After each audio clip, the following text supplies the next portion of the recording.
Est-ce qu'il y a des cas où la repentance est impossible? Où la personne n'a plus l'occasion ou la chance de se repentir? Avant d'aller plus loin, lisons 3 textes. Ésaïe chapitre 1, verset 18. Ésaïe chapitre 1, verset 18. Ézéchiel chapitre 33, verset 10 à 11 et 2 Pierre chapitre 3, verset 9. Il dit, venez et plaidons, dit l'Éternel. Si vos péchés sont comme le cramoisi, ils deviendront blancs comme la neige. S'ils sont rouges comme la pourpre, ils deviendront comme la laine. C'est pour dire, quelle que soit la nature de vos péchés, quelle que soit l'intensité ou la dimension de vos péchés, je peux vous pardonner. C'est ce qu'on peut comprendre par ce texte. Hein? Ézéchiel, chapitre 33, verset 10 à 11. Ézéchiel 33, verset 10 à 11. Il dit, et toi, fils de l'homme, dis à la maison d'Israël, vous dites, nos transgressions et nos péchés sont sur nous. Et c'est à cause d'eux que nous sommes frappés de langueur. Comment pourrions-nous vivre? Dis-le, je suis vivant, dit le Seigneur l'Éternel. Ce que je désire, aide-moi à dire à ton voisin, ce que Dieu désire. Ce que je désire, ce n'est pas que le méchant meure, c'est qu'il change de conduite et qu'il vive. Ce que je désire, ce n'est pas que le méchant meure. Ce n'est pas qu'il périsse dans le péché. Ce n'est pas qu'il périsse dans ses erreurs, dans ses égarements. Mais c'est qu'il change de conduite et qu'il vive. Revenez de votre mauvaise voie. Et pourquoi mourriez-vous, maison d'Israël? Pourquoi vous allez? Ce que Dieu veut, ce que Dieu veut. Non, en réalité, lorsque les gens, à cause de leur iniquité, de leur péché, se retrouvent dans la destruction, dans la damnation totale, en enfer, ce n'est pas la volonté de Dieu. Dis-moi amen. Ce n'est pas sa volonté. C'est pas qui. Il dit, comment n'aurais-je pas pitié des âmes, des esprits que j'ai créés? C'est pourquoi il a mis tout en œuvre pour que nous soyons de toute façon sauvés. De Pierre, chapitre 3, verset 9. Il dit, le Seigneur ne tarde pas dans l'accomplissement de la promesse, comme quelques-uns le croient, mais il use de patience envers vous. Il use de patience. Il est patient. Il est lent à la colère. Il attend. Il endure. Il donne du temps aux pécheurs pour se repentir. Même quand il châtie, il ne détruit pas. Vous savez, même dans votre iniquité, sans vous repentir, Dieu peut commencer par vous châtier et dans sa miséricorde, il enlève le châtiment. Non pas parce que vous vous êtes repenti, non. Il est amour. Ok? Mais il vous donne du temps. Il donne du temps. Il donne du temps. La Bible dit, il use de patience envers vous, ne voulant pas qu'aucun périsse. Il ne veut pas que quelqu'un périsse. Mais voulant que tous arrivent à la repentance. Tous. Donc, la volonté de Dieu est que tous les pécheurs parviennent à la repentance. C'est pourquoi il use de patience afin que personne ne périsse.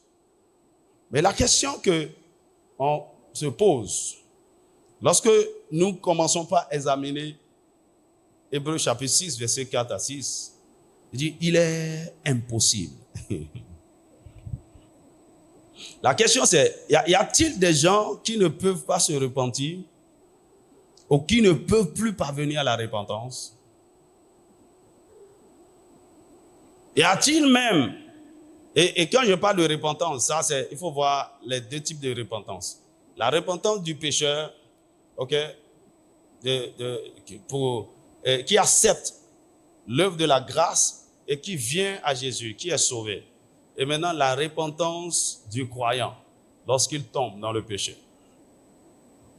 Est-ce que c'est impossible pour certaines personnes de ne plus être sauvées, de ne plus être de ne plus parvenir à la repentance? Est-ce qu'il y a même des gens à qui Dieu ferme la porte du salut totalement? Et est-ce qu'il y a des péchés impardonnables pour lesquels la repentance n'est plus possible? Parce qu'à cause de ce genre de péché-là, c'est fini. C'est même pas la peine de demander pardon, de dire Seigneur, c'est fini. Et est-ce qu'il y a des péchés qui sont des péchés... On aura le temps après, on va parler des 7 péchés capitaux. Qui a déjà entendu parler des 7 péchés capitaux? Maintenant, la Bible parle d'un certain péché qui conduit à la mort. Donc, il y a un péché qui conduit non seulement à la mort spirituelle, c'est-à-dire la séparation d'avec Dieu, et aussi à la mort éternelle. Mais la Bible ne dit pas c'est quel type de péché, c'est quel... Donnez-moi 1 Jean, chapitre 5, versets 16 à 17. 1 Jean, chapitre 5. On va lire beaucoup de textes aujourd'hui. Nous sommes à l'étude biblique. 1 Jean, chapitre 5, verset 16 à 17. Verset 16. Mare Braga. Il dit, si quelqu'un voit son frère commettre un péché qui ne mène point à la mort. Donc, il y a un péché qui ne mène point à la mort. Qu'il prie et Dieu donnera la vie à ce frère. Ça veut dire quoi? Tout péché amène la mort d'une certaine manière. Mais il y a des péchés qui amènent à la mort éternelle.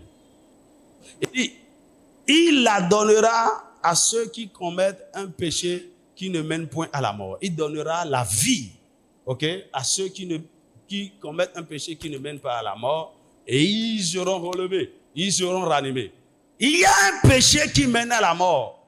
Ce n'est pas pour ce péché que je dis de prier. Donc, il y a certains péchés quand les gens commettent, ce n'est pas la peine même d'intercéder pour eux. C'est fini. Dieu n'entend plus. Il dit, toute iniquité est un péché. Et il y a tel péché qui ne mène pas à la mort. Quel est le péché qui mène à la mort? Méditons sur ça. Suis-moi bien, je t'amène quelque part. Alors, avant de répondre à cette question, nous allons examiner quelques facteurs qui rendent la repentance difficile, compliquée, voire impossible pour certaines personnes. Dis-moi amen. Est-ce que même vous savez qu'il y a même des gens qui ont du mal à pardonner? Ils ne savent pas pardonner. Ça dit c'est quelque chose. Et puis vous les regardez avec étonnement. Ils disent, mais c'est pas vrai. C'est à cause de ça là. C'est ce truc-là que tu tiens comme ça depuis 3 ans, depuis 5 ans. Voilà, mais nous ne sommes pas les mêmes. Il y a des gens nos problèmes sont différents. Et la racine spirituelle qui contrôle, qui est la cause de nos réalités spirituelles sont différentes. Dis-moi amen. Donc, il y a des facteurs qui rendent la repentance difficile, compliquée, voire impossible. Et je les appelle les ennemis d'une véritable repentance. Quels sont ces ennemis? On va les citer rapidement. Ça va nous permettre de poser une bonne fondation pour la suite. Le premier ennemi d'une vraie repentance, c'est être incroyant ou l'état incroyant. Ce que je veux dire là, c'est quoi? Quelqu'un qui ne connaît pas Dieu, quelqu'un qui est athée, quelqu'un qui n'est pas sauvé, quelqu'un qui la Bible appelle mort. OK? Qui est séparé de Dieu à cause du péché. Quelqu'un qui a l'héritage du péché originel, qui est né pécheur. D'accord? Il peut devenir même athée. Moi, je ne crois en rien, je ne crois pas en Dieu. Tu vois, il y a des gens comme ça. Ils ne croient pas en Dieu, ils ne croient pas à l'enfer, au paradis, la vie après la mort. Pour lui, là, tout s'arrête ici. Dès que tu meurs, c'est fini. Que tu fasses le bien ou le mal, qu'est-ce que ça change? Hein? Ce qu'il croit, c'est le karma. Le karma, il comprend. C'est quoi le karma? Non, il est un incroyant. Il ne croit pas en un Dieu qui aime, qui pardonne, qui peut juger, qui peut détruire, qui peut tuer. Il est un incroyant. Donc, sa vie n'est pas gouvernée par la parole de Dieu. Donc, à ce niveau-là, pour lui, il n'y a rien qu'on appelle même pardon. Il n'y a rien qu'on appelle miséricorde. Donc, ce que quelqu'un a semé, il le moissonnera. Lorsque quelqu'un mérite d'être jugé, la personne doit être jugée. Il n'y a rien comme... Il y a des gens comme ça. C'est un incroyant. Et donc, lorsqu'il pêche, il va demander pardon à qui? C'est-à-dire, il est son propre Dieu. Tout s'arrête là. Donc, il essaie quand même de faire peut-être du bien parce que la nature va lui rendre le bien qu'il a fait. Donc, l'état incroyant. Deuxièmement, la religion. La religion. Vous savez, la religion, c'est l'ensemble des moyens que les hommes se sont forgés pour eux-mêmes et par eux-mêmes pour plaire à Dieu. Tu vois, c'est un moyen de mérite. Dans toutes les religions, il y a des règles, des principes. Et lorsque vous les respectez, vous avez la faveur de Dieu. Lorsque vous faites bien, vous avez la faveur de Dieu. Lorsque vous ne faites pas bien, vous serez jugé, vous serez condamné. Il n'y a pas une notion de grâce. Dis-moi amen.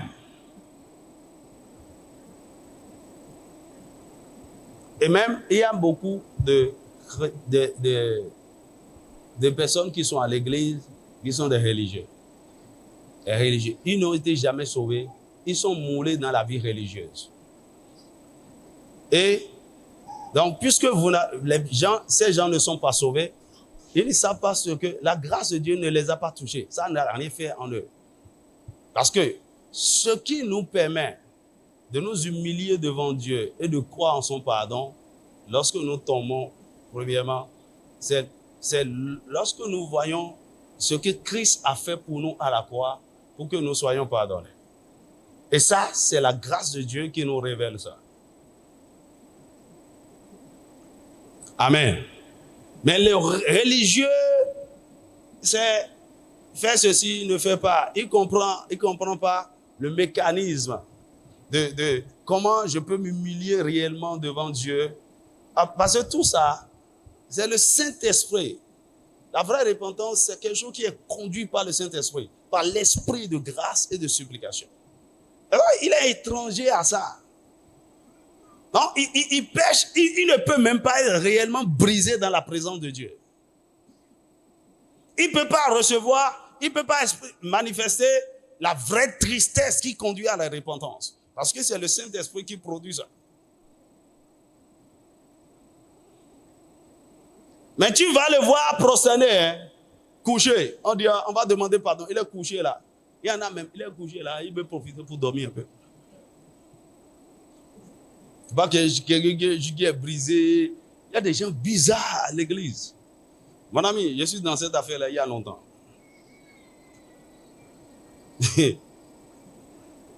La religion. Troisièmement, la malcompréhension de la grâce. La malcompréhension de la grâce. Ok, pour certains, la grâce est, comment on va dire, c'est une licence pour pécher. Parce que pour certaines personnes, ils ont pris la grâce de Dieu à l'extrême. C'est-à-dire que Dieu, en Christ, Dieu nous a fait grâce et nous a sauvés en pardonnant nos péchés passés, présents et futurs. C'est-à-dire quoi? Lorsque tu viens à Jésus, tous tes péchés sont pardonnés. C'est vrai.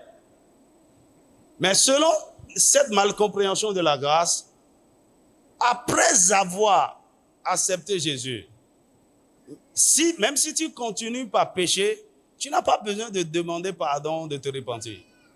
C'est déjà pardonné. OK? Et donc, ils ont une licence pour le péché, je vous assure. Et pourquoi Paul pose la question? Pécherons-nous pour que la grâce abonde? Dis-moi amen. Et pourquoi tu vas voir un pasteur, il est en train de coucher avec les fidèles, la grâce le couvre. Il conseille les gens à faire des choses bizarres. La grâce, c'est bizarre. J'ai entendu un prédicateur sur Facebook, il disait ces conneries-là. Le problème, il était tellement éloquent et convaincant. Logique.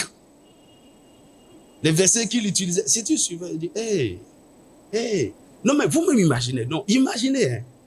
Jésus a versé sous sang pour vous sauver. Mais maintenant, tu as dit qu'il t'a sauvé maintenant. Et tu viens exactement pire même que le parrain. C'est-à-dire, les péchés que tu n'avais même pas le courage de faire avant, tu le fais sous couvert de la grâce. Que c'est fini, tu es.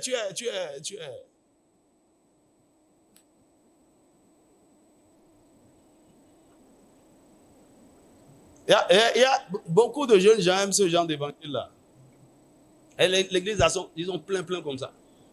Il y en a, l'église des Coréens, l'église l'église de la grâce. C'est là où les sorciers, tout le monde, les voleurs, les bandits, les brigands, ils sont assis. Babylone. On a demandé pardon pourquoi? Malcompréhension de la grâce. Or, lorsque nous comprenons bien la grâce non seulement nous permet de recevoir le pardon de Dieu, mais nous donne la capacité, la force naturelle de vivre une vie juste. Avec ça, la grâce, personne ne peut marcher juste. Donc, vous ne pouvez pas dire, vous croyez en la grâce et vous péchez. C'est une malcompréhension. Que le Seigneur nous sauve. Que le Seigneur ait pitié. La quatrième chose qui justifie, qui rend la repentance compliquée, c'est l'auto-justice. L'auto-justice, je ne sais pas si je peux, tu vois, c'est plus truc là en anglais, self-righteousness.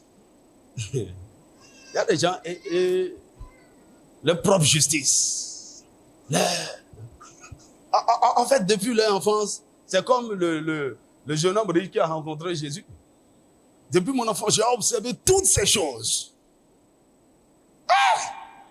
Et ça, tu es fort, hein? Selon la loi. Et Jésus l'a apprécié parce qu'il ne mentait pas. Il était clean. Mon ami. Mais Jésus lui a dit, il y a quelque chose qui te manque. Ce que nous essayons de faire de bien, pas la chair, la Bible dit devant Dieu, c'est de la souillure. Dis-moi amen. Donc, il y a des gens, ils ont une certaine vie morale avant même de venir à l'église. D'ailleurs, ils ont un jugement critique par rapport à tout ce qui est église, tout ce qui est vous les chrétiens. Si c'est comme ça, moi, si c'est comme ça la vie, je suis déjà au ciel avant vous. Et quand il vient à l'église, c'est pour faire une certaine grâce à Dieu. Parce que lui, il n'en a même plus besoin. Parce que quelqu'un l'a invité, il veut faire plaisir, sinon, même les pasteurs là, c'est des bandits. Et donc, il ne vient pas pour être sauvé, pour être transformé, il est déjà OK. Dis-moi amen. Donc, tout ce que les gens sont, et prêchent la parole n'importe comment, il est déjà justifié. Il ne se remet pas en cause, il n'a pas besoin de... J'en ai connu ici. Ça m'a troublé. Il a dit, Et puis la personne me disait, disait que je suis encore vierge. C'est bien hein, d'être vierge. Moi, je suis marié vierge. Mais la personne disait ça avec une certaine fierté, arrogance. C'était comme si elle a fait quelque chose d'exceptionnel, tu vois.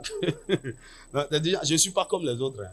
Parce que, hein, je te donne quelques informations sur moi pour que tu saches que, voilà, je ne suis pas n'importe qui.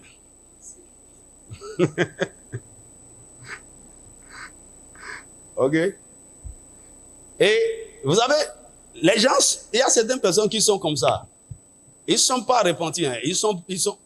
Ils vivent encore dans leur péché. Mais parce qu'ils sont dans une atmosphère de grâce, de la présence de Dieu, et ils peuvent recevoir le baptême du Saint-Esprit. Ils peuvent recevoir les dons du Saint-Esprit. Dieu peut commencer par les utiliser, par leur révéler un certain nombre de choses. Dès que ça ajoute, la chose s'aggrave. Pourquoi? Parce qu'ils se disent, si je n'étais pas juste et propre devant Dieu, il ne peut pas me montrer des choses comme ça. Il ne peut pas me révéler des choses comme ça. Je suis quelqu'un de spécial. C'est pas vrai. Et donc, il veut même pas, il est orgueilleux, il est fier, il regarde tout le monde de haut, c'est quelqu'un de spécial. Chaque jour, au moins, Dieu lui parle 50 fois. Et il a 4 visions, 2 songes, quoi? 3 paroles de connaissance de l'ami de Dieu. L'associé, le bras droit de Jésus.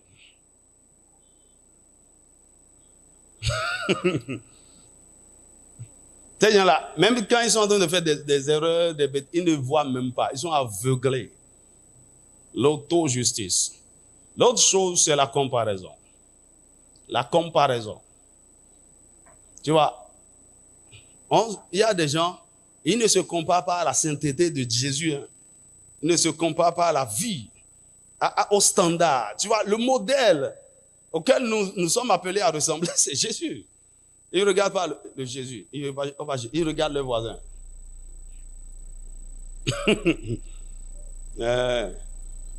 Georgette. Donc toi-même, tu oses aller prendre la Sainte-Seine. Les gens ne te connaissent pas. Hein. Avec tes 3 avortements. Dieu aussi, hein, vraiment.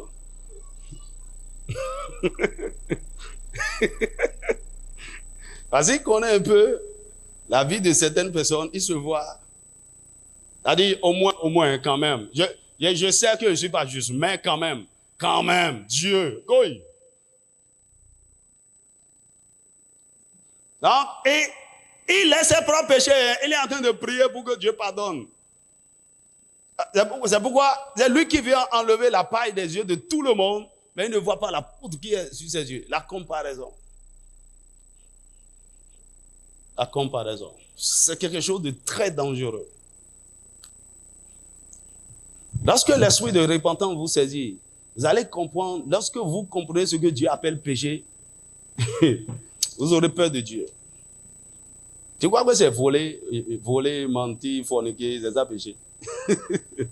C'est même les conséquences, les reflets, les manifestations du péché qui sont évidentes. Le péché. Le jour où Dieu va te montrer, parce que tu t'es réveillé à 5h02, tu viens de pécher, tu vas comprendre. Que Dieu te donne l'entendement. La comparaison. Bon, je sais pas numéro 1, c'est pas le point suivant. L'orgueil. L'orgueil, c'est celui qui a toujours raison. L'orgueilleux, c'est celui qui a toujours raison. Même devant Dieu, il va se justifier. Il a toujours raison. En fait, il y a une chose qui caractérise l'orgueilleux, il est aveugle.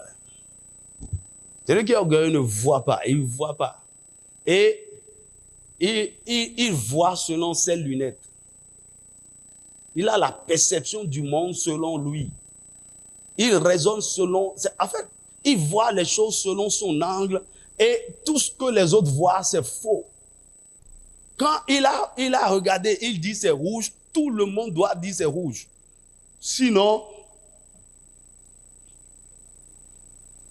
Même il vient devant Dieu. Dieu dit, ah, c'est du blanc. Il dit, ah, Dieu. Il ne savait même pas que toi aussi tu peux être avec. Il est OK.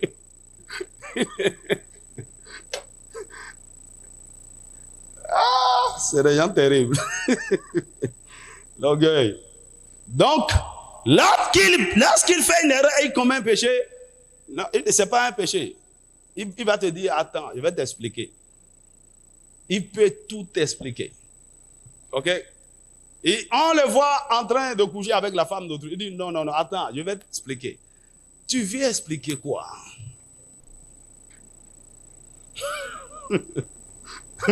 C'est pas ce que tu crois. Non, non, c'est pas ce que tu crois. C'est pas ce que tu crois. Je vais t'expliquer. Et il est sincère dans ses explications. L'orgueilleux. Le point suivant, l'ignorance. Celui qui est ignorant par rapport à la provision de la grâce. C'est-à-dire quoi? Toutes les provisions divines pour le pardon du péché, pour la repentance, la personne ignore. La personne ignore, par exemple, que en Christ Jésus, vous pouvez être pardonné. En Christ Jésus, il y a le don de la justice. En Christ Jésus, il n'y a plus de condamnation et de culpabilité pour ceux qui sont en lui. La personne ignore ces choses.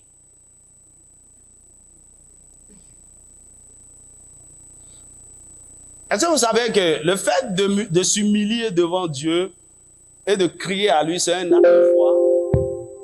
Un acte de foi basé sur ce que vous connaissez de Dieu. Qu'il est miséricordieux, qu'il est lent à la colère, qu'il peut vous pardonner. Dis-moi amen. Tu vois, moi, quand je me prosterne devant Dieu, je ne me demande pas, est-ce qu'il va me pardonner aujourd'hui? Oh non, non, non, non.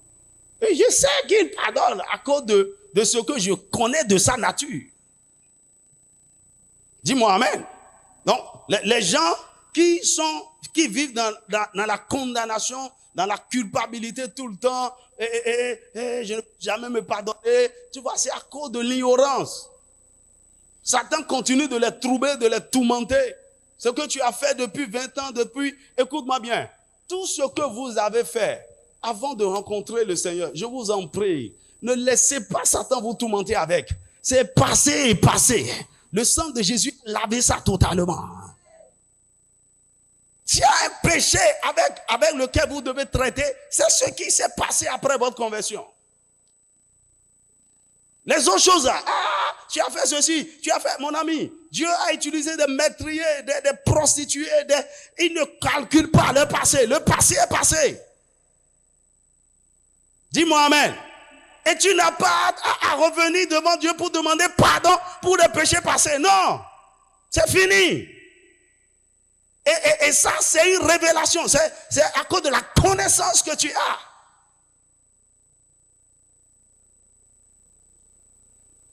C'est ce qui se passe maintenant lorsque tu te dis enfant de Dieu.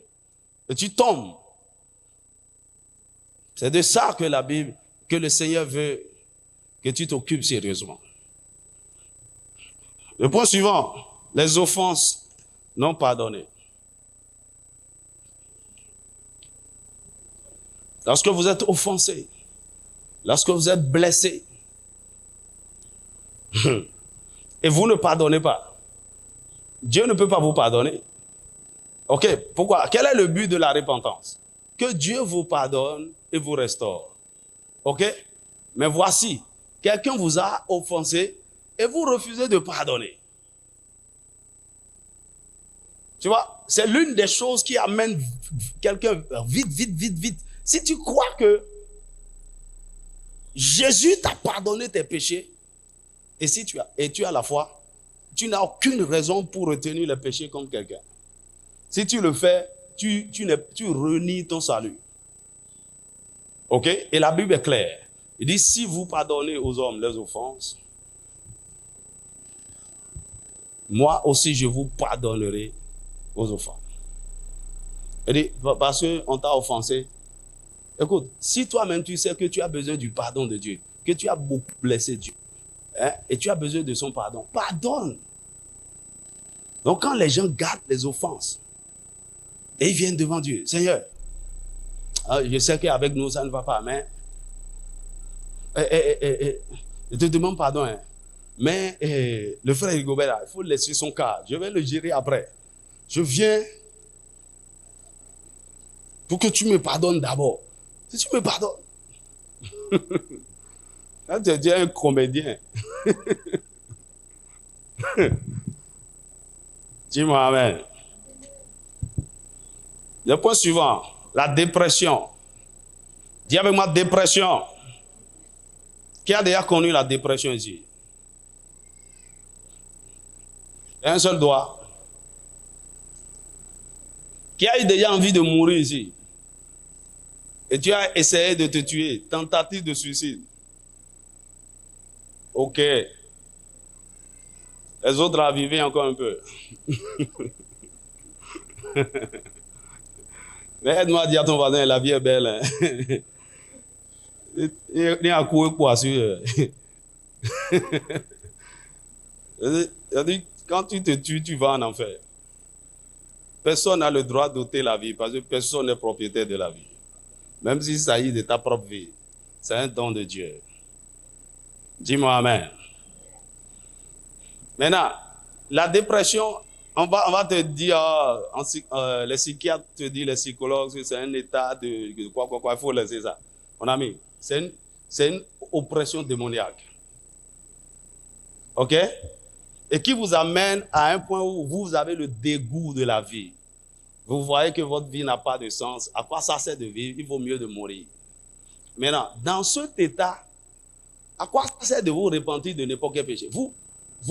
En fait, vous là, vous êtes déjà mort même. C'est celui qui a de l'espérance qui prépare le chemin pour le futur. Pour vous là, il n'y a pas de futur. Si quelqu'un mérite d'être tué, vous allez tuer maintenant et mourir avec la personne. Tu vois, c'est des personnes déprimées, par exemple, il peut tuer quelqu'un et tirer sur lui-même. Mais il est content, on va mourir ensemble ici. Moi, je ne veux pas mourir seul. Ce n'est pas un problème pour lui, parce que la vie n'a pas de sens. Et donc, les gens qui sont dans la dépression sont des gens vidés de l'énergie. Ils sont vidés de la foi, vidés de la positivité, vidés de la capacité à résister au péché. Donc, n'importe quelle tentation vient, ils acceptent. Un déprimé, c'est forniquer, c'est vite fait. Se masturber, se livrer à... En fait, il cherche quand même, comme quelqu'un qui est en train de boire l'accord pour oublier ses soucis. Quelque chose qui va le permettre de tuer le temps. La dépression. Ils ne font aucun effort pour être bien, pour être juste, pour être... Leur vie s'arrête. Or, c'est un état que vous pouvez arrêter. Parce qu'avant que quelqu'un ne parvienne là, la dépression, ça passe par un processus. Ça commence par le découragement. Le découragement sur découragement. Par rapport à un certain nombre de choses de la vie, vous êtes découragé. Découragement, déception, découragement. Si vous ne faites rien, vous allez passer au désespoir. Vous allez commencer par être désespéré de la vie. OK? Et si vous n'arrêtez, et je vous assure, c'est un esprit. Le découragement, c'est un esprit. Le désespoir, c'est un esprit. Lorsque vous ne faites rien, vous allez arriver à l'abandon. Vous abandonnez tout. Vous n'avez plus l'énergie, la force pour faire quoi que ce soit de bien. Vous abandonnez la prière. Vous abandonnez même de vous laver. Vous abandonnez d'accomplir vos devoirs, vos responsabilités. Vous abandonnez... Enfin, il se lève et il dit quoi? Quel boulot? Je ne vais pas. Il veut une me renvoyer. Il abandonne. C'est un esprit qui le contrôle. Il abandonne de lutter pour la vie. Ici, mon ami, là où je suis là, ce qui va me tuer, c'est pas encore né. Non, on va. Je n'abandonne pas. Lutter pour sa vie. Est-ce que tu me suis? Donc, quand la personne arrive à l'abandon et ne fait rien, ça arrive à la confusion. La personne est confuse totalement. C'est-à-dire, rien n'a de sens. Et puis, ça vient à la dépression.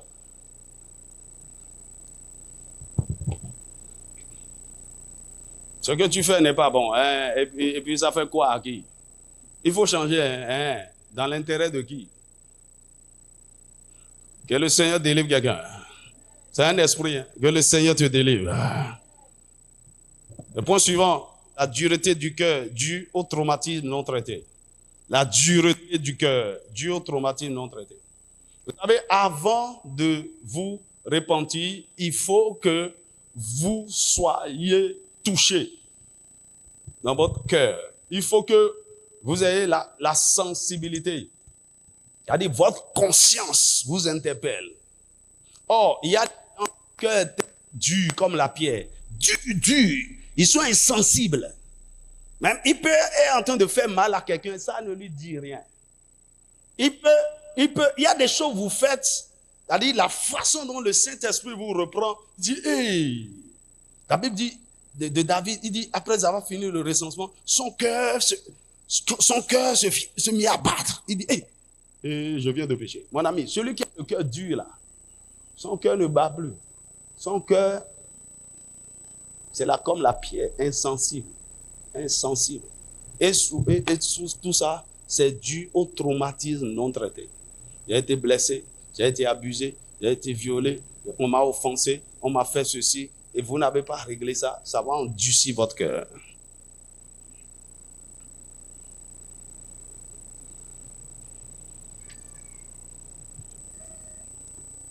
Dis-moi amen. Ça dit quoi? Parce qu'il faut un cœur brisé pour expérimenter la vraie repentance. Il y a des gens, leur cœur n'est jamais, ils n'ont jamais pleuré devant Dieu. Même le secret. À plus forte raison publique. Jamais, ils ne pleurent pas. Il y a des gens comme ça, moi je ne pleure pas. Je suis un homme, je ne pleure pas. Mon ami, tu as un problème, tu es malade. Un vrai homme qui est en bonne santé pleure.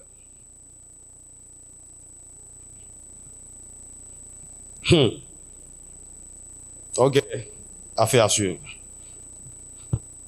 Le point suivant, les mauvaises fondations. Tu n'as jamais eu de remords, de regrets devant Dieu au point de pleurer sur tes péchés. Repentance aux yeux secs.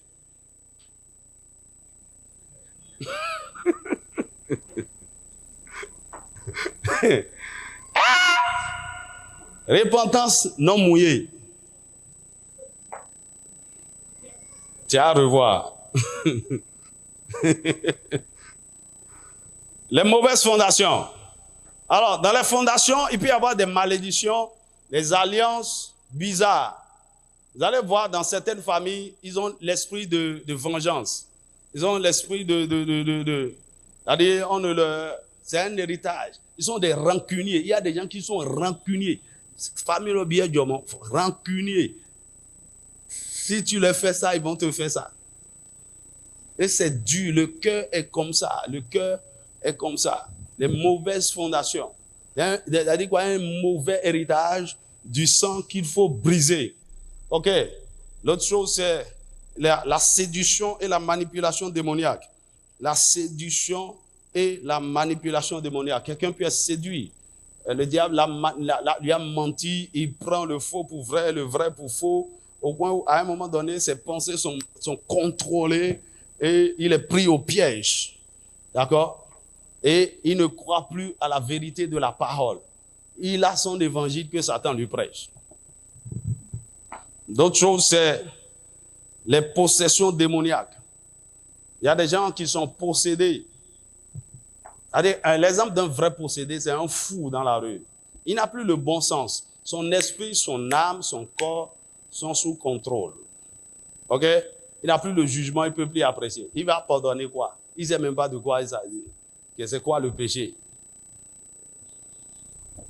Il sait pas, il n'a plus la conscience pour comprendre ce qui est bon ou mauvais, ce qui non.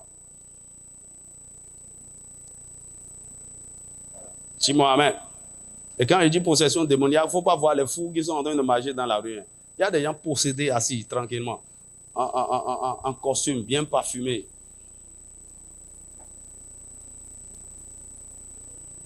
Bien joli, clair. Et c'est ça qui te plaît, et tu suis. Démon, démon.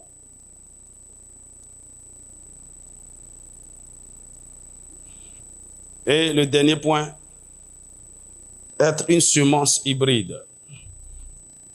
Je ne vais pas trop commenter ça. Être une semence hybride. Genèse chapitre 6, verset 1 à 7. Ok? Ce que je dis, c'est biblique et c'est quelque chose que je suis en train d'expérimenter. Écoutez-moi. Et dans Genèse, là, la Bible dit que les fils de Dieu, quand la Bible, le terme utilisé fils de Dieu, c'est les anges. Et ce sont les anges déchus. Lorsque les hommes eurent commencé à se multiplier sur la face de la terre et que les filles leur furent nées, les fils de Dieu virent que les filles des hommes étaient belles et ils en prirent pour femmes parmi toutes celles qu'ils choisirent. Les fils de Dieu, ce sont des anges déchus, ce sont des démons. Alors, ok, qui ont pris corps et qui ont couché avec les filles des hommes. Donc, ce n'est plus c'est pas des humains. Donc, ils ont engendré quelque chose d'hybride. Tu vois, par exemple, il y a certains enfants qui ne viennent pas de... Dieu est l'auteur de la vie, mais la semence est corrompue. D'accord? Parce que la maman est allée demander ça au serpent, au bord de l'eau. OK? Et la vie que Dieu voulait donner naturellement a été manipulée. Et l'enfant a un cas. L'enfant, il n'est pas un humain. Il est moitié humain, moitié serpent. Moitié humain, moitié chimpanzé.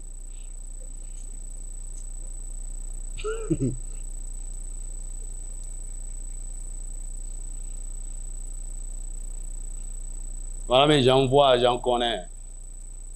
Quand tu vois les gens, les homosexuels, les trucs bizarres là, tu vois que c'est des humains. Les gens.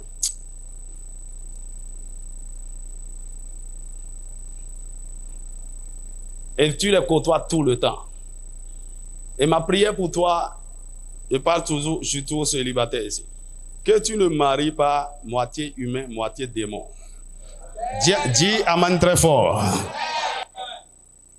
Ils ne sont pas humains. Ils ne sont pas humains. C'est des esprits. Donc, ils ne peuvent pas se comporter. Quand on parle des choses qui sont des réalités des hommes, ce n'est pas leur réalité.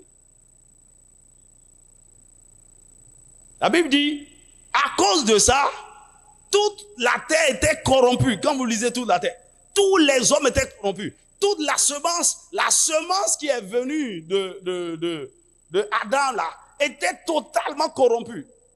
Et c'est pour cela que Dieu a décidé, je vais les exterminer tous. Mais ce qui s'est passé, d'une façon bizarre, je ne sais pas comment, seul Noé était encore pur.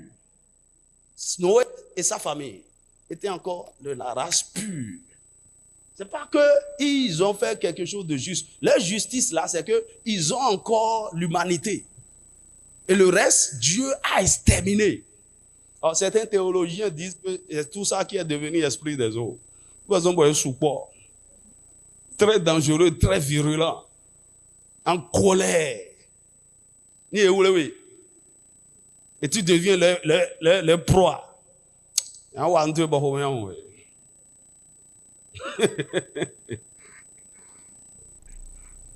Alors là, il y a des gens comme ça. Vous posez la question. Je parle avec des gens, mais c'est quoi ça?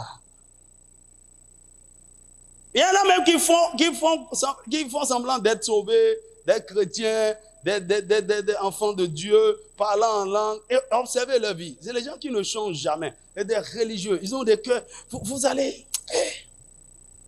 Écoute-moi, moi là, j'observe les gens. Hein. Là où tu es là, tu ne sais pas que je t'étudie. Je t'étudie. Un jour, je vais prêcher un message ici, et toi, mais tu sauras que, le passé est en train de me décrire. C'est pas révélation, c'est étude, analyse profonde.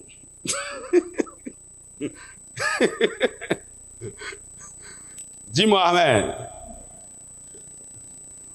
Alors, ayant posé cette base, je peux aller maintenant plus loin. Dans quel cas, selon les Écritures, la repentance n'est plus possible, même si le coupable a le désir de se repentir? Donc, on a vu les facteurs ou les choses qui rendent la repentance difficile. OK? Et c'est au milieu de ces choses-là que lorsque les gens se retrouvent généralement au milieu de ces choses-là, ils peuvent parvenir à un lieu où ils ne peuvent plus se repentir, où ils peuvent commettre même des péchés impardonnables. Dis-moi amen. Donc, dans quel cas on peut parler de péché impardonnable? Premièrement, blasphème contre le Saint-Esprit. Ça, ce sont les paroles même de Jésus. Blasphème contre le Saint-Esprit. Matthieu chapitre 12, verset 31 à 33. Matthieu chapitre 12, verset 31 à 33. C'est quoi le blasphème? C'est outrager. C'est dire des choses injustes. C'est mépriser. C'est injurier. C'est insulter le Saint-Esprit. Blasphémer. Dire la fausseté sur le Saint-Esprit.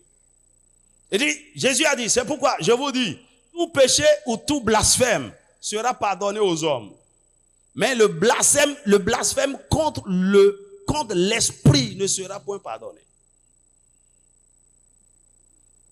Ensuite, quiconque parlera contre le Fils de l'homme, il lui sera pardonné. Mais quiconque parlera contre le Saint-Esprit, il ne lui sera pardonné ni dans ce siècle, ni dans le siècle à venir. Oui, dites que l'arbre est bon et que son fruit est bon. Ou dites que l'arbre est mauvais et que son fruit est mauvais. Car on connaît l'arbre par le fruit. Okay. Vous comprenez déjà ce qu'on appelle blasphème? OK?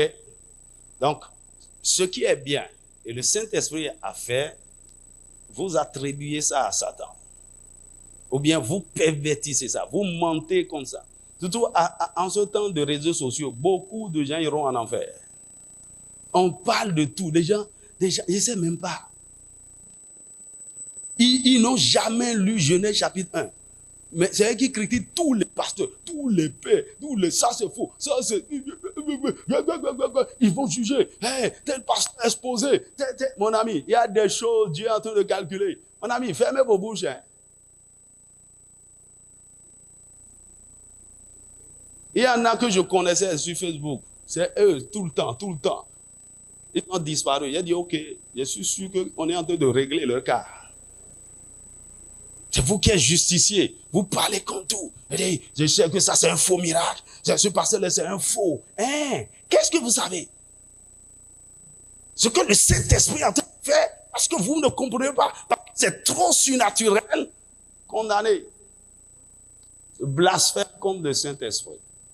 Jésus a fait sortir ça quand? Quand ils l'ont appelé Belzéboul. C'est pas le prince des démons qui opère des miracles. Jésus a dit, OK, il n'y a pas de problème. Moi, là, vous pouvez dire tout ce que vous voulez contre moi. Je vais vous serez pardonné. Je m'en vais. Mais il y a quelqu'un qui vient. Et quand il sera en train de faire les œuvres, et vous allez blasphémer, il ne vous sera point pardonné. Et beaucoup de soi-disant enfants de Dieu sont dans ce panneau-là, critiquant, parlant contre des choses qu'ils ne comprennent pas. Ne rentrez jamais dans ça. Si c'est trop bizarre, c'est quoi, laissez. On t'a dit de commenter. C'est forcé. Tout le monde veut avoir des vues. Tout le monde veut avoir des likes. Tout le monde veut... C'est l'argent, la cupidité des gens. Et c'est le faux là. C'est le faux là que les gens aiment vilipender, publier. Mon ami, je vous en prie. Si ce n'est pas bon, si ça ne glorifie pas Dieu, si ça n'édifie pas, on ne partage pas ça. On ne commente pas. D'ailleurs, il y a des choses que vous voyez, ça doit constituer pour vous des sujets de prière. Je dis, les voilà encore. Un autre faux pasteur. Dieu va vous exposer tous ici. Hein? Tu es de l'adjoint de Dieu, non? Et il t'a établi comme justicier. Continue. Et ce que le Saint-Esprit est en train de faire, il dit non, il ne croit pas. C'est une fausse régulation. Tous ces pasteurs, des miracles arrangés là. Donc tout est faux. Dieu ne fait plus rien. Dieu n'est plus puissant. Tout ce qui est puissant et dépasse l'entendement, c'est attribué à Satan. Oh, c'est vraiment un grand péché.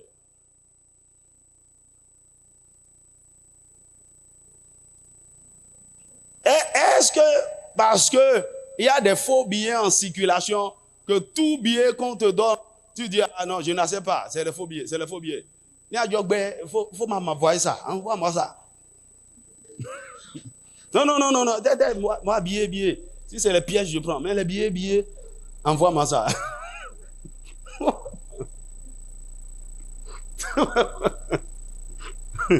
Hein? Et moi, c'est à cause de ça, je ne vais même plus à l'église. Vous, n'allez plus à l'église, hein. Je vais vous dire, si tu regardes cette vidéo, tu n'iras plus jamais dans une église. Continue. Et les gens iront en enfer à cause de toi. Et tu seras sauvé. Tu seras le premier là-bas. Et le feu qu'on va te réserver là.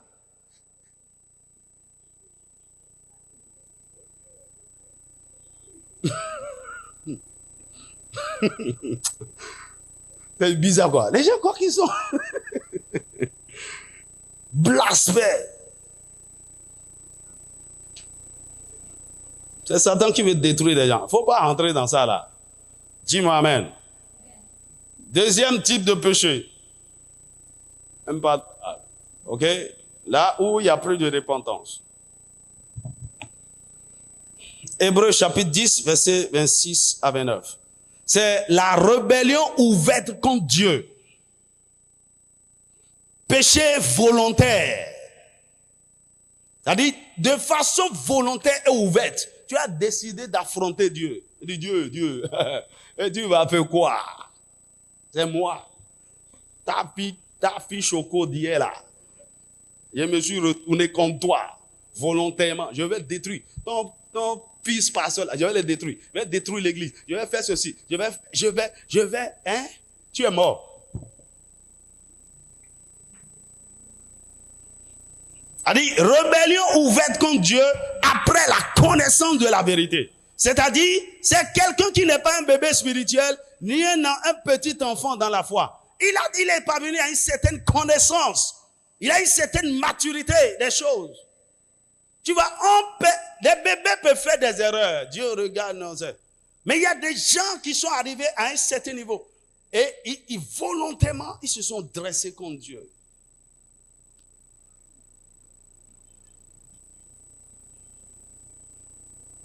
Tu vois, je crois c'est... J'ai oublié le titre. En tout cas, c'est dans un livre de Kenneth qui racontait l'histoire de cette femme qui est la femme d'un pasteur. Et il montrait en fait l'oppression. Il y a des esprits qui viennent lui chuchoter à l'oreille. Hein? Regarde comment tu es belle. Tu t'es mariée à un pasteur, devenue femme d'église, maman pasteur. Regarde comment, avec ta beauté, ta voix, si tu étais dans le monde, tu serais déjà une grande star. Et tu vas marier un milliardaire. Et dit, arrière de moi Satan, arrière de moi Satan. Ok, mais l'esprit continuait pas à venir, jusqu'au jour où je dis, mais c'est vrai. Comment je me suis marié même à ce pasteur? C'est quoi même pasteur? Affaire d'église? Non, moi je vais sortir de ça là. Je vais vivre ma vie. Je vais goûter. J'ai sacrifié ma jeunesse. Je n'aime pas vraiment. Tu vois, les mensonges du diable. Ok, la chose a quitté la dimension de l'oppression et elle a commencé par accepter, par analyser. C'est devenu une obsession. Les pensées, sa volonté, on commençait par être manipulé. Et arrivé à un point, elle a quitté la maison, elle est sortie, elle a quitté son mari, elle a commencé par vivre cette vie de débauche. Le Seigneur lui a envoyé beaucoup de serviteurs. Ma fille, reviens à la maison, reviens à la maison. Tout le monde a parlé. Elle a continué dans ce sens. Jusqu'un jour, un pasteur est allé la voir. Elle dit, écoutez, il ne faut plus jamais, votre Jésus, votre Bible et tout ça là, gardez ça. C'est quoi? C'est forcé.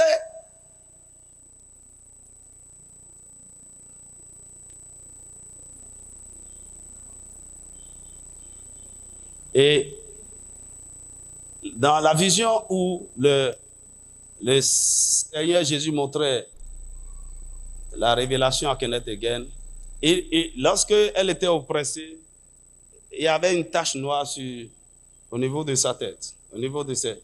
Mais quand elle a commencé par analyser, la chose est rentrée maintenant. Donc, elle lui montrait dans l'image comment la chose est rentrée dans sa pensée. Et lorsqu'elle a rejeté ouvertement Dieu, c'est entré dans son cœur. Et le Seigneur dit, c'est fini, elle va en enfer. Il y a des gens... Donc, la rébellion ouverte contre Dieu. Il y a même des gens, ils ont été à l'église, ils ont fait, à cause d'une offense peut-être, ils ont rétrogradé, ils disent des choses, mon ami. Que le Seigneur ait pitié. On peut lire Hébreux, là, chapitre 10, versets 26 à 29. Hébreux, chapitre 10, versets 26 à 29. Alors, il dit, car si nous péchons volontairement, dis avec moi volontairement, après avoir reçu la connaissance de la vérité. Donc, ce n'est pas volontairement seulement. Quelqu'un qui a déjà une certaine connaissance, ce n'est pas qu'il est ignorant. Il dit, il ne reste plus de sacrifice pour les péchés, mais une attente terrible du jugement, de l'ardeur d'un feu qui dévorera les rebelles. Celui qui a violé la loi de Moïse meurt sans miséricorde sur la déposition de 2 ou 3 témoins.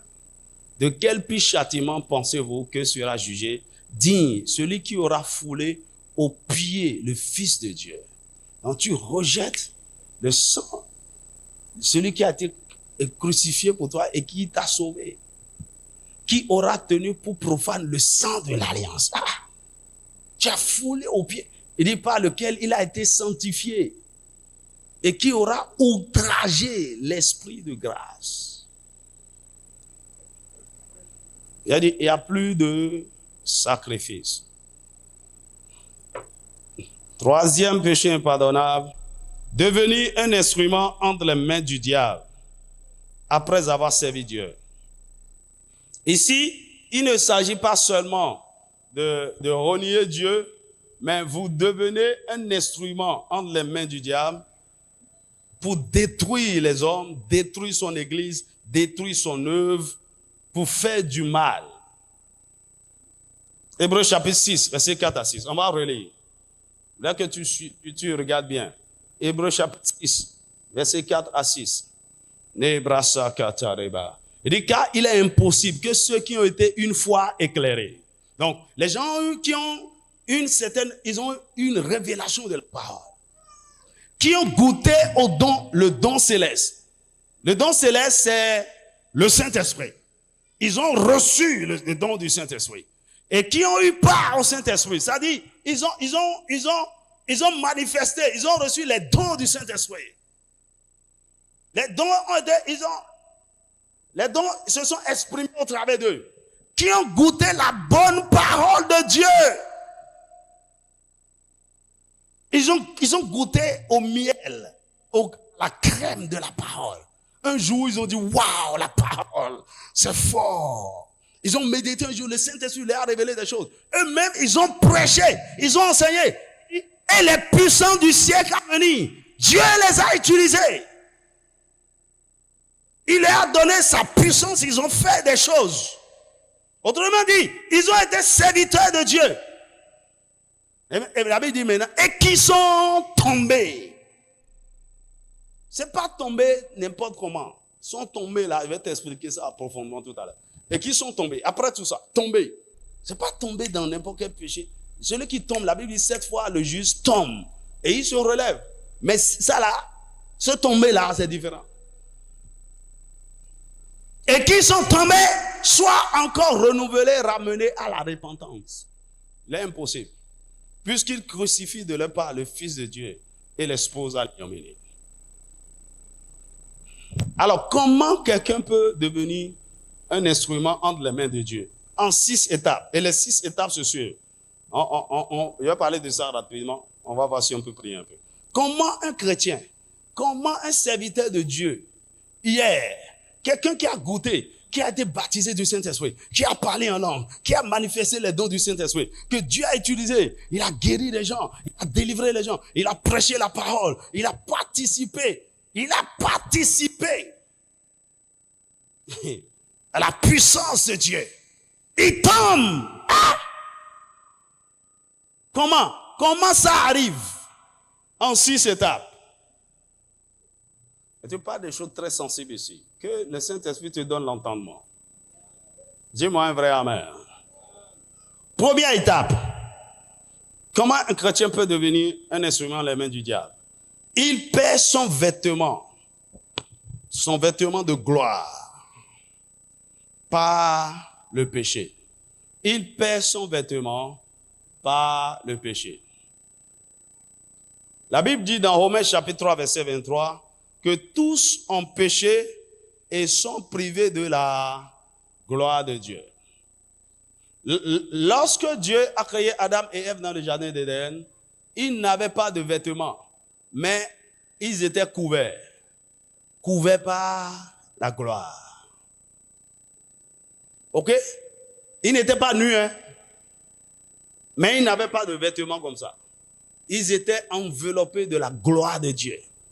Et avant que l'Église ne soit enlevée, on va retourner dans cet état d'Éden.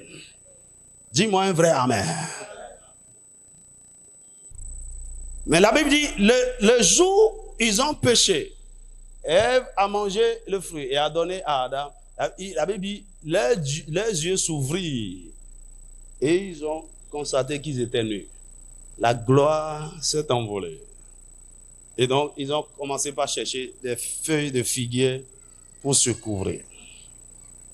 Dieu leur a fait miséricorde après et leur a cousu des habits de peau d'animaux. Donc, lorsque nous péchons, la gloire s'envole. Vous savez, lorsque nous venons au Seigneur, nous avons accepté réellement le Seigneur Jésus. Nous sommes passés par une vraie conversion. Nous devenons enfants de Dieu. La Bible nous déclare enfants de Dieu.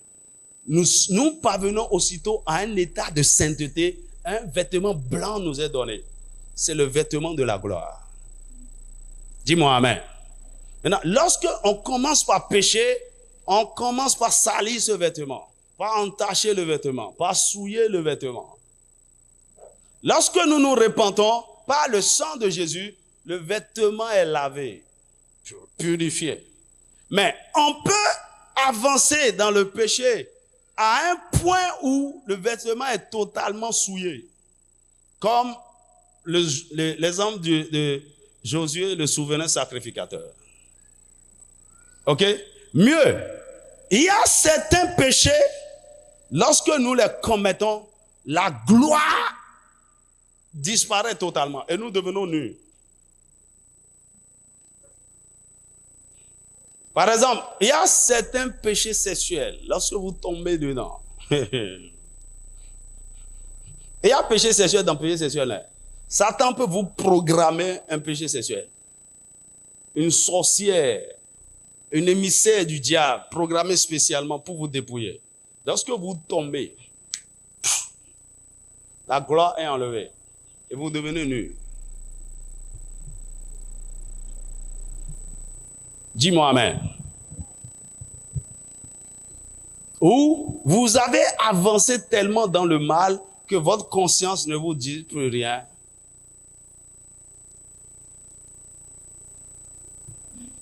Et c'est tout comme si vous n'avez plus de vêtements. Vous êtes nus. Dis-moi un vrai amen. Alors, lorsque l'homme arrive à cet état, il est totalement exposé à l'ennemi. Parce qu'en fait, ce qui fait notre protection et notre défense, c'est la gloire de Dieu. C'est ce vêtement-là. Maintenant, lorsque nous perdons ça, c'est fini. Nous sommes livrés entre les mains du diable. Il peut entrer dans notre vie et sortir comme il veut. Il peut faire de nous tout ce qu'il veut. Mais la bonne nouvelle, c'est quoi? Lorsque quelqu'un arrive à ce niveau, rien n'est encore perdu. la personne peut se relever et reprendre, c'est-à-dire, et Dieu peut lui faire miséricorde et le revêtir à nouveau. Dis-moi amen. Dans le cas du souverain sacrificateur Josué, le Seigneur dit, ôtez-lui le vêtement sale et revêtez-le d'habits de fête, d'habits blancs. Lorsque nous nous repentons réellement et Dieu nous fait miséricorde, il nous revêt de nouveau. Dis-moi un vrai amen. Maintenant, généralement, dans ces genres de situations où nous avons perdu la gloire et nous sommes devenus nus, pour être restaurés, on a besoin d'aide. On a besoin d'avouer nos crimes. On a besoin que quelqu'un nous soutienne. On a besoin du travail d'un intercesseur, d'un sacrificateur dans notre vie. Maintenant, ce qui fait que beaucoup de gens dépassent cette étape, c'est que très peu de gens ont l'humilité et le courage de faire un véritable travail de repentance à ce niveau. Dis-moi amen. Il y a des chutes. Lorsque vous tombez dedans, vous ne pouvez pas juste aller devant Dieu, Seigneur, pardonne-moi. La chose vous a dépassé. Vous devez exposer l'ennemi. La Bible dit, celui qui cache ses transgressions, qu'est-ce qui lui arrive? Ne prospère point. Mais celui qui les avoue et qui les délaisse, obtient miséricorde. Tu dois avouer. Maintenant, à cause de la honte que tu peux subir, beaucoup de gens n'avouent pas. Ils ne veulent pas avouer. Ils cachent. Lorsque tu avoues, tu exposes l'ennemi. Et Dieu peut te faire miséricorde. Mais beaucoup de gens dépassent cette étape. À ce niveau aussi, surtout lorsque vous avez, souvenez-vous, je suis en train de parler de quelqu'un qui a déjà atteint un certain niveau dans le Seigneur. Il a reçu le don de l'esprit, il a parlé, il enseigne, Donc, c'est pas normal, c'est pas comment quelqu'un peut dire que telle chose. Non, Satan va le séduire, Satan va le manipuler et lui faire croire que tout va bien, que lui, il a déjà dépassé ce niveau, voilà, la grâce de Dieu le couvre. Et souvenez-vous, c'est quelqu'un qui a déjà une certaine position, une certaine influence, une certaine gloire dans la maison de Dieu. Ok? Et quand bien même la personne est dépouillée de la gloire dans le spirituel, dans le physique, il semble que la gloire est toujours là. Donc la vie peut continuer. La personne peut continuer par venir à l'église, par servir, par être engagée. Mais quand vous êtes spirituel, vous pouvez discerner que cet homme-là, quelque chose s'est passé. Alors, si vous êtes spirituel, le jour où je perds la gloire, tu dois savoir, parce que là, mais il y a mon ami, mes paroles n'auront plus de poids. J'ai fini ça. Je vais commencer par dire des choses, des conneries, des trucs. Je n'ai plus aucun poids. Ce qui fait notre poids dans le règne de l'esprit, c'est la gloire. Mais parce que j'ai déjà un nom, parce que j'ai déjà une église, parce que je peux prêcher, je n'ai pas besoin du Saint-Esprit pour prêcher. On peut prêcher par l'intelligence et faire toutes sortes de choses. On peut faire semblant même de continuer par chasser les démons, par guérir les malades, par déployer la puissance, mais la gloire n'est plus là. Tu vois, vous pouvez servir Dieu à trois niveaux. Vous pouvez servir Dieu par la foi, vous pouvez servir Dieu par l'onction, mais vous pouvez servir Dieu dans la dimension de la gloire. Lorsque la gloire part, vous pouvez continuer par exercer la foi, vous pouvez continuer par exercer l'onction. Vous pouvez continuer par utiliser les dons, parce que les dons et les appels de Dieu sont sans repentance. Et quand vous ne courez pas, vous ne cherchez pas Dieu, vous ne criez pas au secours pour que vous soyez restaurés, vous allez passer à la deuxième étape. Et la deuxième étape, c'est que il est déformé.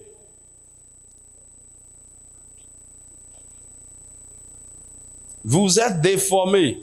Le diable va vous déformer. Le diable va vous séduire. Le diable va vous reprogrammer.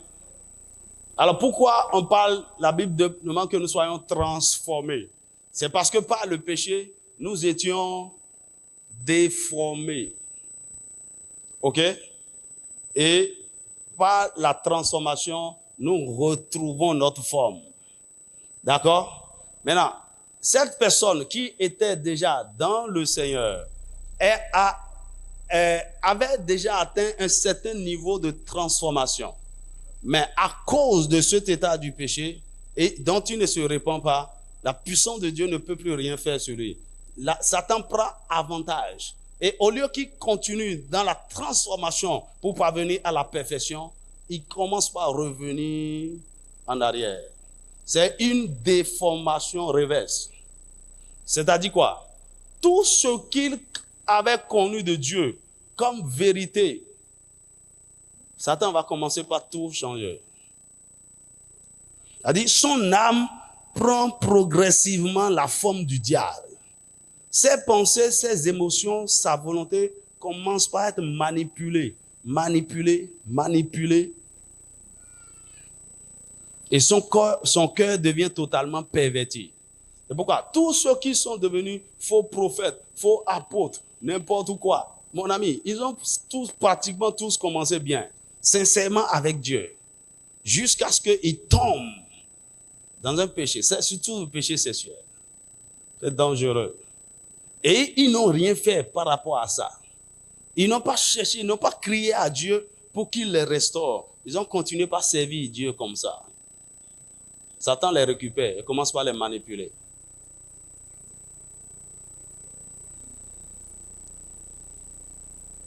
Donc, la forteresse de la parole de Dieu qu'ils avaient bâtie commence par être démolie totalement.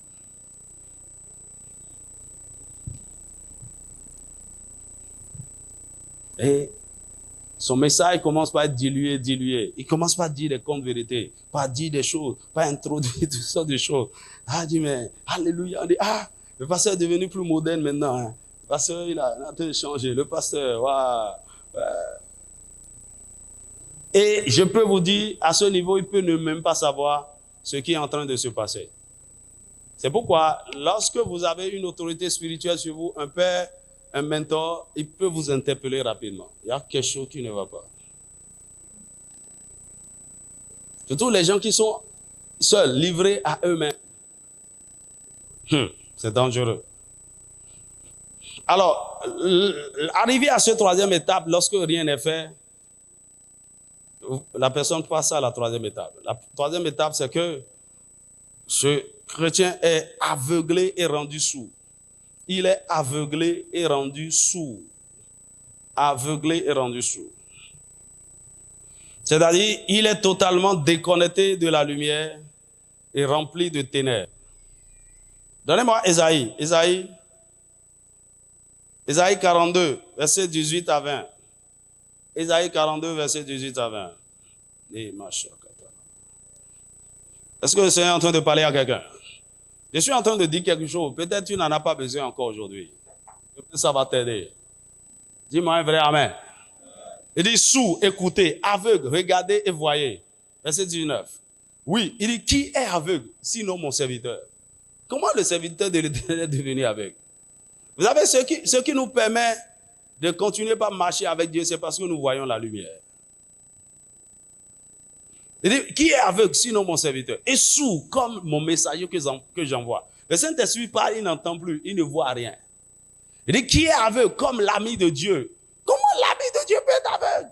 Il était ami de Dieu. Il dit, aveugle comme serviteur de l'Éternel. Verset 20.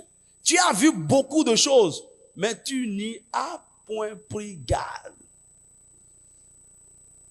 Et la confusion, on ne comprend plus rien. On a ouvert les oreilles, mais on n'a point entendu.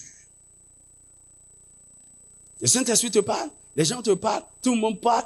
Tu es devenu endurci. Tu es devenu aveugle. Éphésiens chapitre 4, verset 18. Éphésiens chapitre 4, verset 18.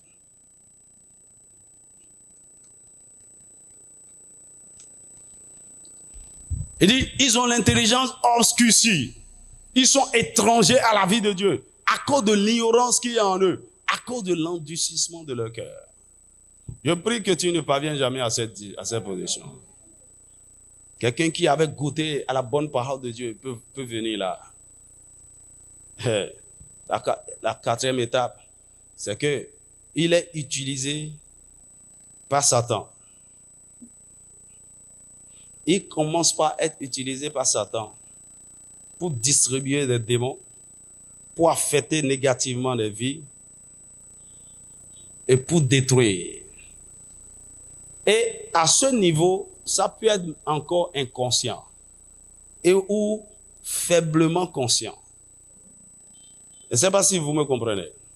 Parce que lorsque la personne arrive à cet état de déformation et d'aveuglement, la personne devient maintenant un hôtel, un lieu d'habitation pour les démons. Les esprits impurs, les esprits de sorcellerie, les démons.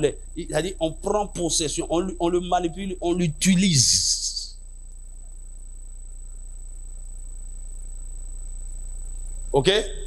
Et donc, surtout quand il est dans une famille, il est dans une église, Satan cherche un instrument qu'il va utiliser pour détruire les vies. Il devient un bon instrument. C'est pourquoi il dit, un chrétien qui devient un instrument en les mains du diable. Il avait servi Dieu, maintenant il sert Satan. Donc parce qu'il est positionné dans la maison de Dieu, dans une famille, dans une communauté, et il avait certaines positions, certaines influences, il utilise cette même position, cette même influence, cette même pénétration. Satan utilise ça maintenant. Et au lieu d'affecter positivement la vie, la personne commence par affecter négativement la vie. La personne, les esprits l'utilisent. Il devient un centre de distribution des mots. C'est là où j'ai parlé hier que, par exemple, les esprits de serpent, les esprits de Jézabel, c'est les hommes que ça habite dans l'église. OK? Pour envoûter les gens par l'immoralité, l'esprit de convoitise. Il devient une forteresse de Satan qui manipule à volonté. Leur cœur devient endurci. Et Satan va les utiliser même pour combattre Dieu, pour combattre l'œuvre de Dieu, pour combattre les serviteurs de Dieu, pour combattre l'onction, pour résister, pour détruire tout ce qui est bon que Dieu veut faire là, il va détruire. Et par exemple, si c'était un pasteur, il utilise cette position-là pour envoûter tous les membres, pour infecter les gens. Et il t'impose les mains, c'est une maladie. Il prie pour toi, tu es maudit. Est-ce que tu me suis? Il communique des choses bizarres. Vous allez croire que, c'est toujours, Dieu l'utilise beaucoup. Il devenait un instrument, Satan l'utilise. Et à ce niveau, quelqu'un peut commencer par dire, il y a quelque chose qui ne va pas avec moi.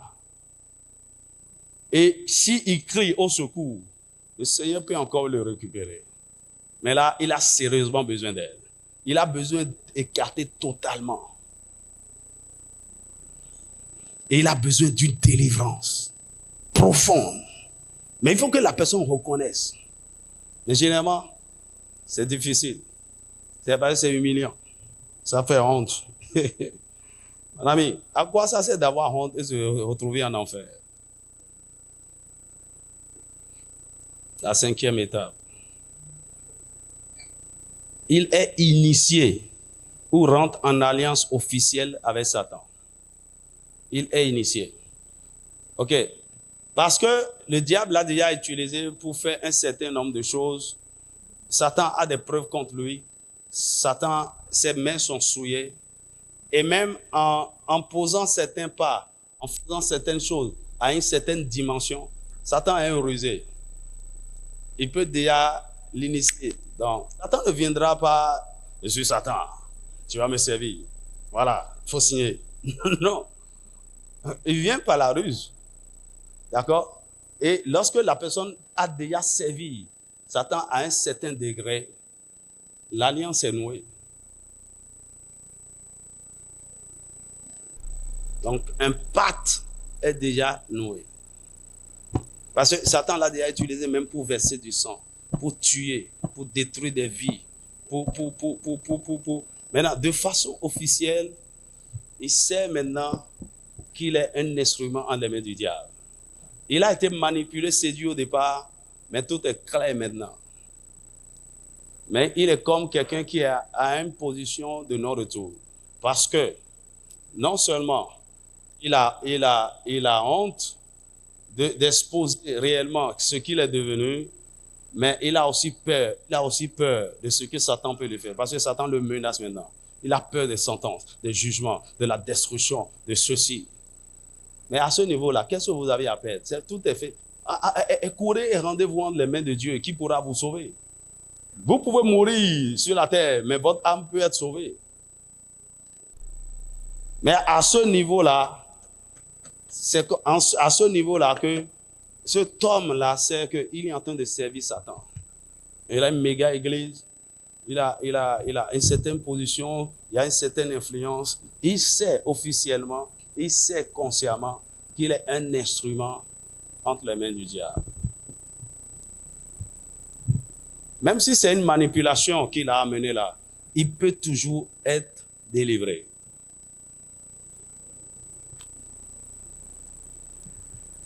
Et la sixième et la dernière étape, c'est que il est complètement possédé ou perd totalement sa conscience.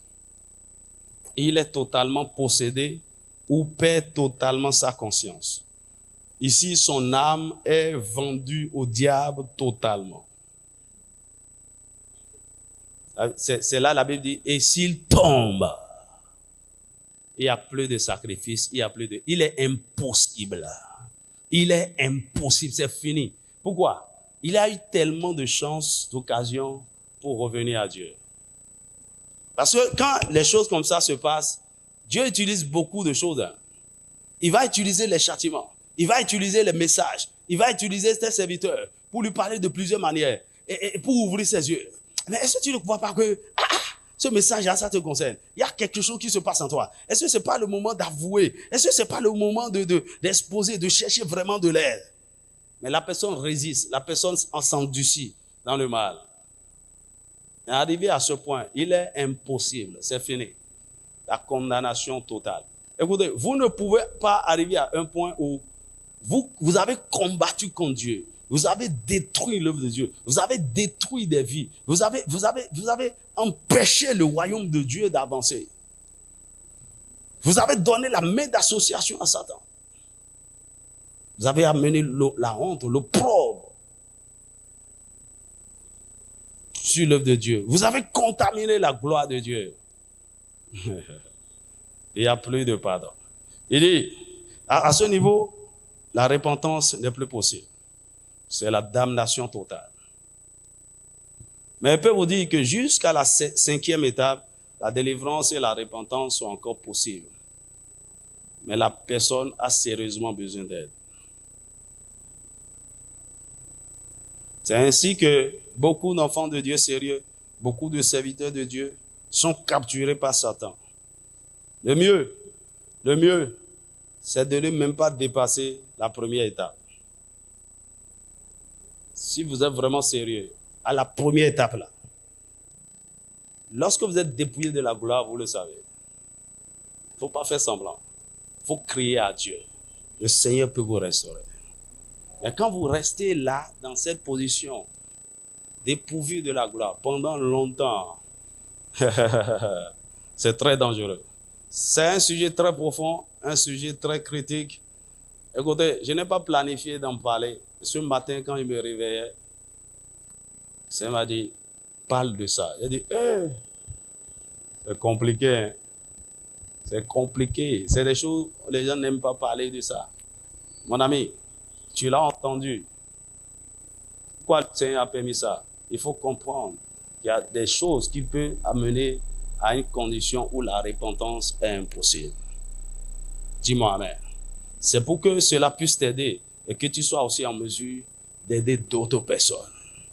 On ne s'amuse pas. Dieu est bon, Dieu est amour, d'accord? Mais il est un grand juge. Vous pouvez arriver à ce point où il n'y a plus de repentance. Et c'est terrible. Dieu nous a donné la repentance parce que avec lui, la réconciliation est encore possible. Le pardon est encore possible. La restauration est encore possible. Et nous pouvons encore être utilisés pour sa gloire.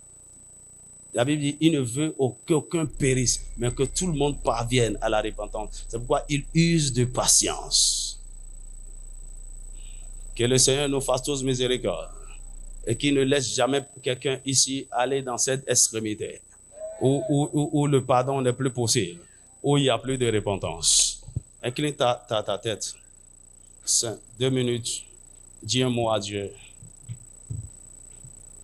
On a fini. Dis un mot à Dieu. Dis Seigneur, merci pour la révélation de ta parole.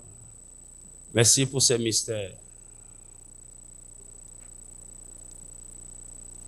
C'est des choses profondes de l'esprit. En réalité, c'est de la nourriture solide. Très solide d'ailleurs. Le Seigneur a voulu que je partage ça avec toi. Il y a des gens ici, tu n'as encore rien compris. Mais garde ce message. Je serai sur notre chaîne. Dans 3 ans, dans 5 ans, tu en auras besoin. Le royaume de Dieu n'est pas ouvert comme ça. C'est codé. C'est des mystères. Dis merci au Seigneur pour la révélation. Pour ces révélations. Dis-lui merci. Dis-lui merci. Dis-lui merci. Peut-être tu t'es retrouvé quelque part. Et tu as entendu la voix du Seigneur. C'est le moment de retourner à lui. Il y a encore de l'espoir. Tu peux être sauvé. Tu sens que par ce acte que tu as posé ce jour, quelque chose s'est passé. Tu as été séparé de Dieu. Tu n'es plus toi-même. La gloire t'a quitté. Tu as été dépouillé. Toi-même, tu le sais. Que quelque chose t'a quitté. Tu n'es plus la même personne. Tu as même compris que tu es en train de devenir autre chose. La déformation. Satan est en train de te déformer totalement. Ton corps est en train de devenir pervers, méchant, insensible. Satan t'amène quelque part. Faut pas le laisser. Tu peux crier à Dieu. Tu peux demander de l'aide.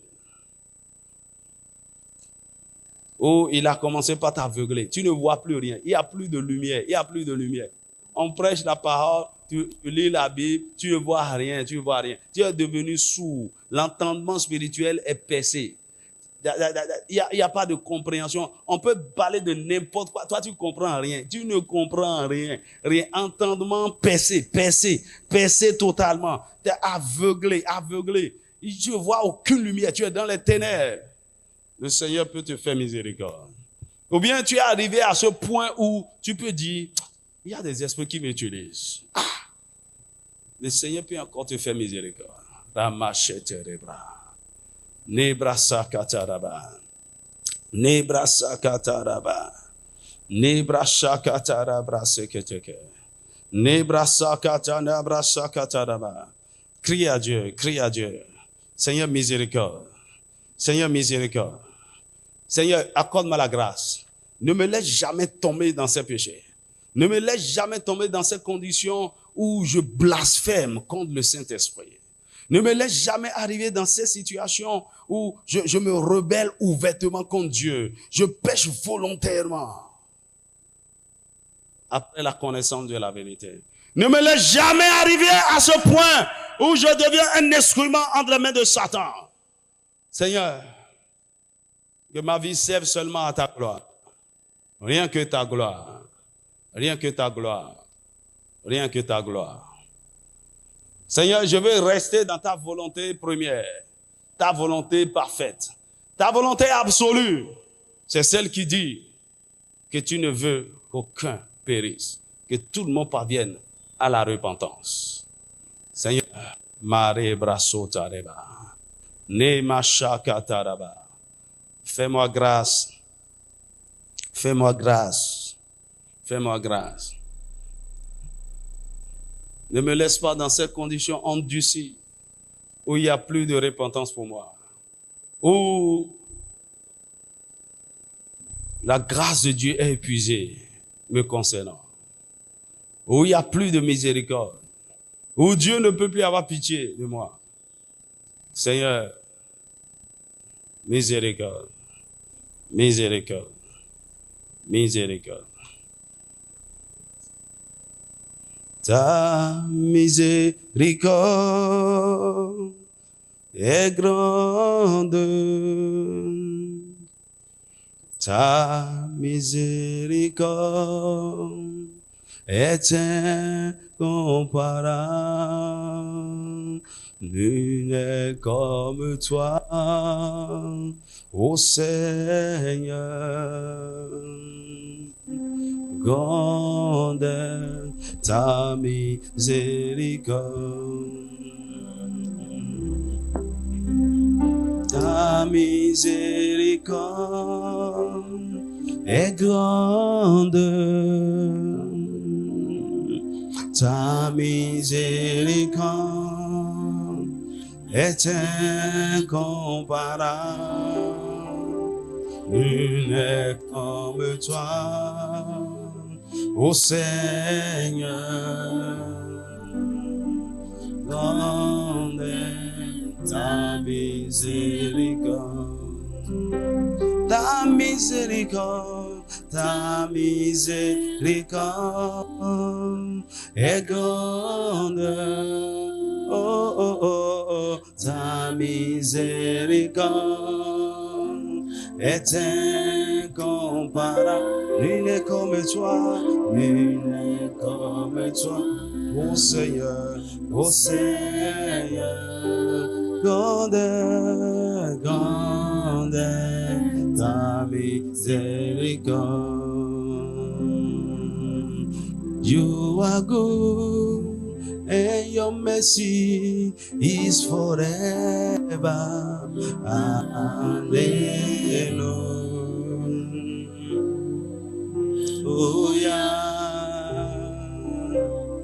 You are good, and your mercy is forever. Hallelujah.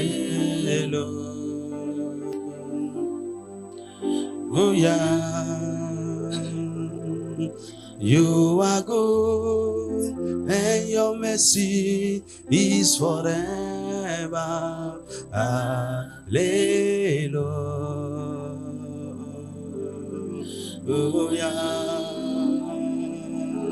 You are good, and your mercy is forever. Hallelujah.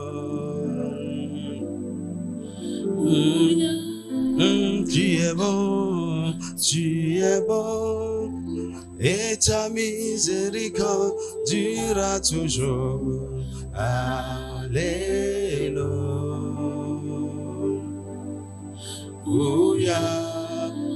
Oh, tu es bon, et ta miséricorde durera toujours. Alléluia. On n'a pas le temps pour prier. Il faut continuer à la maison. Prends du temps pour prier. Bien-aimé, crie à Dieu.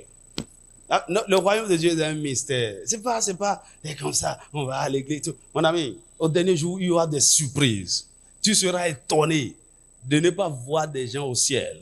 Tu seras étonné même de voir certaines personnes. Dis,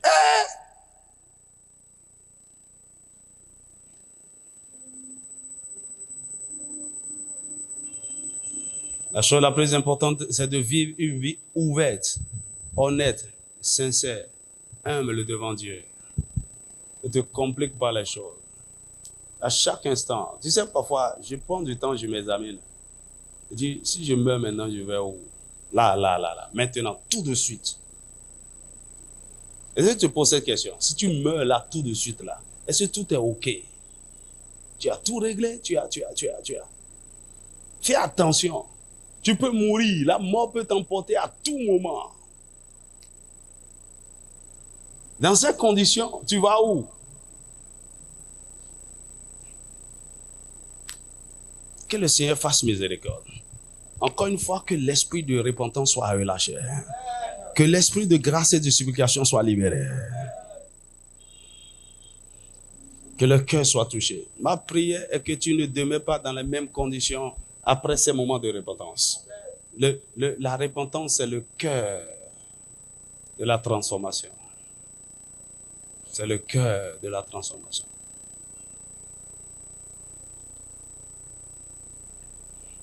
Dis merci à Dieu. Dis merci à Dieu.